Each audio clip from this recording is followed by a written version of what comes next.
Hello everyone and welcome back to my channel Kusum abroad diaries one more time. So मुझे ये question बहुत time से आ रहा था कि आप ये बताओ कि वहाँ पे यूके में टीचिंग जॉब कैसे मिलेगी और उसके लिए क्या करना है। So I think it's high time and I need to address this question, इसलिए मैं ये वीडियो बना रही हूँ स्पेसिफिकली इस क्वेश्चन को आंसर करने के लिए। बहुत सारे लोगों ने मैसेज किया था, उनको टाइप करके आंसर भी किया, बट मुझे लगा वो इनफ नहीं है, मुझे कैमरा पे आके एक वीडियो बनानी चाहिए इस टॉपिक पे, इसलिए मैं बना रही हूँ वीडियो। सो ऐसा इस क्वेश्चन का जो आंसर है वो थोड़ा सा बड़ा है, तो मैं लगभग 10 मिनट लगेंगे या 5-10 मिनट लगेंगे इसको बताने में। सो कोई स्ट्रेट एक तरीका नहीं है कि यूके में अगर आप आए हो और अगर आप इंडिया में हो और यूके में एक टीचिंग जॉब लेना चाहते हो इंडिया में बैठे बैठे, तो पॉसिबिलिटीज जो हैं बहुत कम है। मैं एक परसेंटेज दे के आपको डिमोटिवेट नहीं करना चाहती, because I believe nothing is impossible in this world. इसलिए मैं ये बोलूँगी कि ऐसा डायरेक्ट पाथवे और डायरेक्ट रूट ऐसा नहीं है कि आप इंडिया से यूके में या फिर किसी और वेस्टर्न कंट्री में डायरेक्ट चले जाओ इन टीचिंग जॉब या फिर लेक्चरिंग जॉब या किसी भी ऐसे एजुकेशन जॉब में, नर्सिंग में। कोई भी ऐसा डायरेक्ट रूट नहीं है। बट हाँ, जो मैंने किया और जो मेरा एक्सपीरियंस रहा वो मैं ज़रूर शेयर करूंगी और मैं बताऊंगी, और आप क्या कर सकते हो वो भी मैं बताऊंगी। सो ऑब्वियसली जब मैं आई थी, मैं जब यूके आई थी, मैं आई थी 2021 में, मैं आई थी जून के एंड में, एकदम 28 जून को मैं आई थी। मैंने भी एज ऑब्वियसली, आप यूके में जब आते हो तो बेस से स्टार्ट करते हो, जीरो से स्टार्ट करते हो, तो मैं अपना सीबीटी एग्जाम दे के आई थी और मेरा ऑस्की उस टाइम पे क्लियर नहीं हुआ था, राइट। सो ऑब्वियसली मुझे एज अ रजिस्टर्ड नर्स पहले स्टार्ट करना था। सो मैंने अपना ऑस्की दिया, ऑस्की मैंने अपना क्लियर किया, उसमें भी बहुत सारे स्ट्रगल्स थे, उसकी एक अलग वीडियो मेरे चैनल पे आपको मिल जाएगी। और ऑस्की देने के बाद जब मैं एक रजिस्टर्ड नर्स हो गई एनएमसी यूके के साथ, उसके बाद फिर मैंने ट्राई करना शुरू किया था एजुकेशन इंडस्ट्री में, यूनिवर्सिटीज़ में और एजुकेशन जॉब्स में।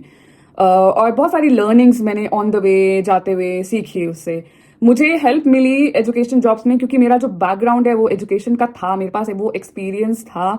और भी बहुत सारी चीज़ें जो मेरे प्रोफाइल को बहुत ही ज़्यादा स्ट्रॉन्ग बनाती थी, वो चीज़ें मेरे पास थी। जैसे मेरे पास number of multiple international scholarships थी यूनाइटेड स्टेट से, और मेरे पास multiple fully funded scholarship United State से मैंने जो मुझे मिली थी, और मैंने फंडेड पीजी सर्टिफिकेशंस किए हुए थे in virtual education, in specialised education and teaching and learning, simulation and skills, ये सब मैंने किए थे, जो मुझे फुली फंडेड स्कॉलरशिप मिली थी यूएस से। ठीक है, तो ये एक बहुत बड़ा पॉइंट था मेरे प्रोफाइल में।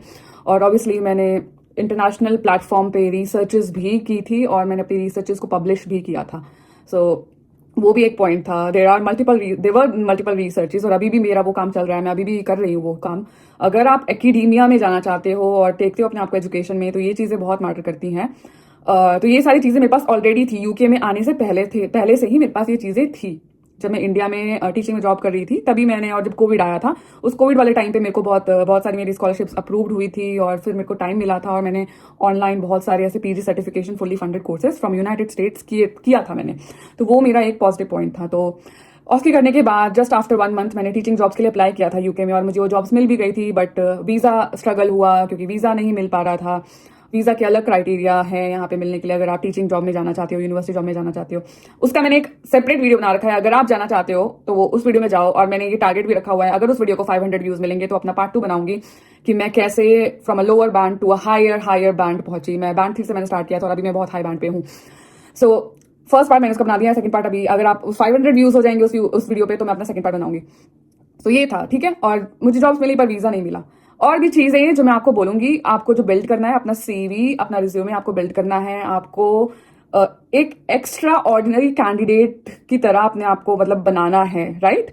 अगर आप ये चीज़ें दिखाओगे कि हाँ भाई, you are an extraordinary person and you are an extraordinary candidate on your application, तब जाके वो एप्लीकेशन एक्सेप्ट होती है। बिकॉज एप्लीकेशंस भी जो होती है वो रिजेक्ट हो जाती है, तो इंटरव्यू का तो कोई चांस ही नहीं बनता है, राइट। सो ये सब मेरे पास ऑलरेडी था। फिर मैं यूके में जब मैं आ गई, उसके बाद भी मैंने अपना कॉन्टिन्यूस प्रोफेशनल डेवलपमेंट कंटिन्यूड रखा, मैंने उसको रोका नहीं। मेरे पास और भी फुली फंडेड स्कॉलरशिप्स थी यूएस से, मैंने वो कोर्सेज कंटिन्यू किए, उनको पूरा भी किया और पीजी सर्टिफिकेशन मुझे मिला भी। उसके बाद फिर मैंने यूके में भी फुल्ली फंडेड स्कॉलरशिप और एम्प्लॉयर फंडेड कोर्सेज जो थे वो प्रोग्राम पीजी सर्टिफिकेशंस किए। तो मैंने प्रोफेशनल नर्स एडवोकेट का कोर्स किया, मैं वो भी किया मैंने। फिर मैंने लीडरशिप एजुकेशन लेवल 7 के कोर्सेज किए, वो किया मैंने। और ऐसे ही मैंने मल्टीपल कोर्सेज किए, और फिर मैंने एजुकेशन में भी कोर्सेज किए, बहुत सारे प्रोग्राम पीजी सर्टिफिकेशन किए। और अभी मैं एक और मैं शुरू कर रही हूँ इस साल, जो कि एक एजुकेशन का ही कोर्स है, जो तो ये अगर आप एकेडेमिया में हो, एकेडमिक्स में हो या जाना चाहते हो, तो आपको अपना जो कॉन्टिन्यूस प्रोफेशनल डेवलपमेंट वो हमेशा कंटिन्यू करते रहना पड़ता है। मुझे क्वेश्चन ये भी आया था कि मैं मास्टर्स हूँ इन नर्सिंग में, मैंने इंडिया से मास्टर्स की है, तो क्या मुझे वहाँ पे ऐसे टीचिंग की जॉब मिल जाएगी? तो ये मैं आंसर बोलूंगी इसका कि नहीं, ऐसा कोई ज़रूरी नहीं है कि अगर आपने मास्टर्स इन नर्सिंग की है तो आपको डायरेक्ट यहाँ पे टीचिंग में जॉब मिल जाएगी। या डायरेक्ट ना बोलो, यूके में आए आप, अब एज अ नर्स आपने काम किया और रजिस्टर्ड हो गए यूके एनएमसी के साथ, रजिस्टर्ड नर्स हो गए यूके में, और उसके बाद ट्राई कर रहे हो, और अगर आप मास्टर्स हो तो अगर आप ये सोच के जा रहे हो, ये अज्यूम कर रहे हो कि क्योंकि मैं तो मास्टर्स हूँ तो मुझे तो एक बार मैं रजिस्टर्ड नर्स हो गई तो यूके में तो मुझे जॉब मिल जाएगी टीचिंग में, ये भी ज़रूरी नहीं है। जैसे कि मैंने बोला, आपका जो प्रोफाइल है वो अट्रैक्टिव होना चाहिए, एम्प्लॉयर को लगना चाहिए why they are hiring you, और ऐसा क्या एक्स्ट्रा ऑर्डिनरी है आपके अंदर, ठीक है। तो वो चीज़ें, उन चीज़ों पे ज़रूर काम करो, अपने प्रोफाइल को, अपने सीवी को एक्स्ट्रा ऑर्डिनरी बनाओ, कॉन्टिन्यूस प्रोफेशनल डेवलपमेंट करते रहो, अपने स्किल्स को डेवलप करते रहो regarding specifically concern to that field, right. तो मैंने ऑब्वियसली मैं जब इंडिया में थी तो मैं कर रही थी, फॉर्चुनेटली एंड लकीली मुझे बहुत कुछ मिल गया, और मेरे मास्टर्स भी, मैं मास्टर्स हूँ अडल्ट नर्सिंग, इन यूके में अडल्ट नर्सिंग बोलते हैं, इंडिया में मेडिकल सर्जिकल नर्सिंग बोलते हैं।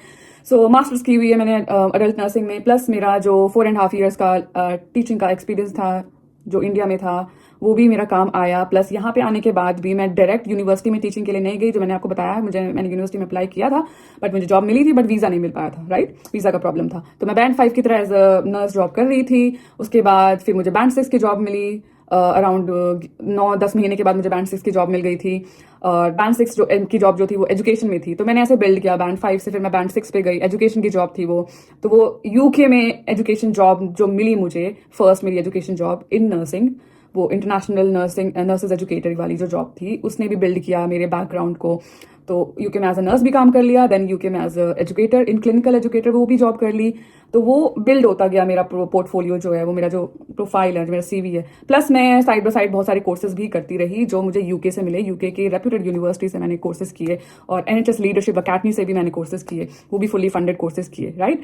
तो ये सारी चीज़ें जो थी चेरी ऑन द केक, मतलब ऑब्वियसली एक अट्रैक्टिव चीज हो जाती है आपके सीवी में कि हाँ भाई ये बंदा, मतलब इसके पास बहुत कुछ है टू गिव, क्योंकि इसने बहुत कुछ पढ़ा हुआ है।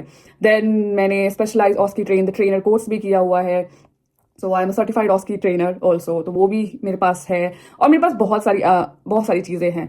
तो इन सब चीज़ों को देख के, और मैंने जो 13-14 महीने 15 महीने 14 महीने 15 महीने जो मैंने वो टीचिंग की जॉब की, एजुकेशन की जॉब की एनएचएस में, उसके बाद मैंने जब यूनिवर्सिटी में अप्लाई किया तो एक बार बैंड 5 से 6, देन 6 से 7 जाना इज ईजी, राइट। तो 6 में क्योंकि सैलरी बहुत ज़्यादा थी ही, फिर 7 में और ज़्यादा होती है। तो अगर जो मैंने बताया था यूनिवर्सिटी की जॉब के लिए आपको वेरी हाई सैलरी चाहिए, अगर आपको वीज़ा चाहिए, तो यूनिवर्सिटी की जॉब के लिए मैंने अप्लाई किया था after getting all this in under my belt. और उसके बाद मैंने जब अप्लाई किया, फिर इंटरव्यू दिया, सिलेक्शन हुआ, सैलरी हाई थी, इस पोस्ट की सैलरी मिली, और वीज़ा भी मिला फिर। तो इस तरह से मैं लैंड हुई अपनी फर्स्ट यूनिवर्सिटी जॉब पे इन दी यूके। और अभी भी मैं इस जॉब में हूँ, तो मैंने अपने आप को रोका नहीं है, मैं अपना कॉन्टिन्यूस प्रोफेशनल डेवलपमेंट करती जा रही हूँ। तो अभी टिल नाउ मैंने यूके से 5 लेवल 7 कोर्सेज, नहीं 4 लेवल 7 कोर्सेज कर लिए हैं, और 5वां मैं शुरू कर रही हूँ, ठीक है, जो कि मेरा भी फरवरी में नेक्स्ट वीक शुरू हो रहा है। तो आपको ये अपने आप को प्रोफेशनली डेवलप करते रहना चाहिए।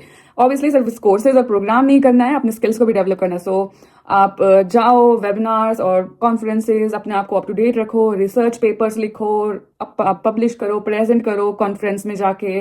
ये सारी चीज़ें जो है आपको एक एक्स्ट्रा ऑर्डिनरी कैंडिडेट बनाती है। जब आप एक एक्स्ट्रा ऑर्डिनरी कैंडिडेट बन जाते हो और फिर आप अप्लाई करते हो इन एकेडमिक जॉब्स के लिए, टीचिंग जॉब्स के लिए, तो जो सामने वाला एम्प्लॉयर है वो भी आपकी एप्लीकेशन देख के इम्प्रेस्ड हो जाता है, और वो भी सोचता है कि भाई this person has got something really. So वो फिर सेलेक्ट करेंगे, देन इंटरव्यू के लिए आपको बुलाएंगे। अगर आपके पास डिस्प्ले करने के लिए कुछ खास नहीं है तो, और हो सकता है आपकी एप्लीकेशन रिजेक्ट हो जाए। तो बहुत सारी चीज़ें होती है गाइस। सो मैं यही कहूँगी कि अपने आप को अपना कॉन्टिन्यूस प्रोफेशनल डेवलपमेंट करते रहो। एकेडेमिया में अगर आपको रहना है और एकेडेमिया की जॉब चाहिए, तो मैं ये बोलूँगी कि पहले जिस भी कंट्री में आप जाना चाहते हो, जॉब करना चाहते हो, तो जैसे फॉर एग्जाम्पल आप यूके में टीचिंग जॉब करना चाहते हो, पहले यूके आओ, हेल्थ केयर का एक्सपीरियंस लो, राइट। हेल्थ केयर का एक्सपीरियंस लो, यूके के हेल्थ केयर का। यूके का हेल्थ केयर, इंडिया का हेल्थ केयर डिफरेंट है, protocols, guidelines, way of working and way of dealing with things, management, protocol, सब कुछ कंप्लीटली, नॉट कंप्लीटली बट हाँ difference आपको फील होगा। तो पहले आप उस हेल्थ केयर को समझो। जब आपको यूके के हेल्थ केयर के बारे में पता ही नहीं होगा, किसी वेस्टर्न हेल्थ केयर के बारे में पता ही नहीं होगा, तो आप स्टूडेंट्स को पढ़ाओगे क्या, राइट। तो इसलिए मैं बोलूँगी कि आओ, एक्सपीरियंस लो, अपना प्रोफाइल डेवलप करो, फिर आप टीचिंग जॉब्स के लिए अप्लाई करना शुरू करो। और मिलेगी टीचिंग जॉब्स, ऐसा नहीं है कि नहीं मिलेगी, मिलेगी, पर टीचिंग जॉब्स हाईली कॉम्पिटिटिव होती है। एनएचएस में जैसे उनको इतनी नर्सेज चाहिए और वो लेंगे ही लेंगे, बैंड 5 में भी, बैंड 6 में भी लेंगे ही लेंगे, वैसे नहीं होती। टीचिंग जॉब्स जो होती है वो ग्रेड 7 की जॉब्स होती है, तो हाई सैलरी होती है, हाई कॉम्पिटिशन होता है उसमें, और बहुत सारे, एक पोस्ट निकलती है, सिर्फ एक पोस्ट निकलेगी, उसके लिए बहुत सारे लोग अप्लाई करते हैं।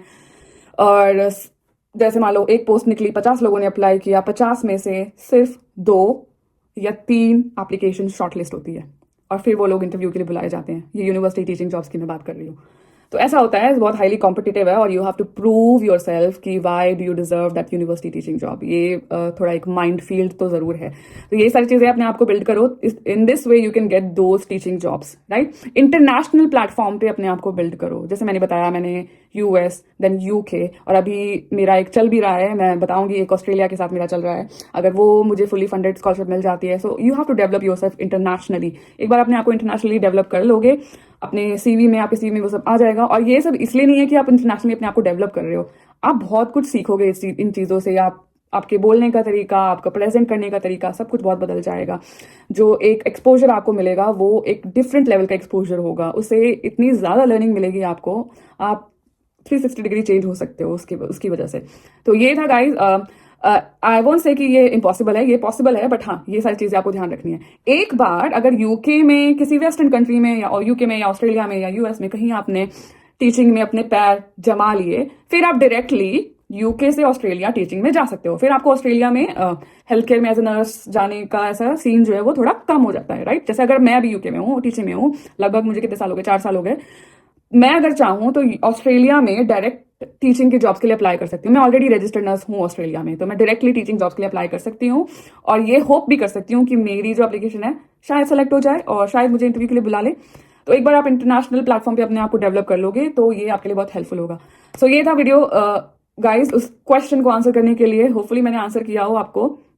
और अगर आपका ऐसा मोटिव है, आपको टीचिंग में जाना है in any western country, UK, US, Australia, तो इन बातों का ध्यान जरूर रखना, बहुत हेल्पफुल रहेगा आपके लिए। और चीज़ें थोड़ी डिफरेंट हैं, बट इम्पॉसिबल कुछ भी नहीं है इस दुनिया में। Thank you for watching and keep watching my channel, stay tuned, और ज़्यादा से ज़्यादा शेयर करो, सब्सक्राइब करो। अगर ये वीडियो आपको हेल्पफुल लगी हो तो लाइक जरूर करना, शेयर करना, सब्सक्राइब करना। Bye for now, bye bye.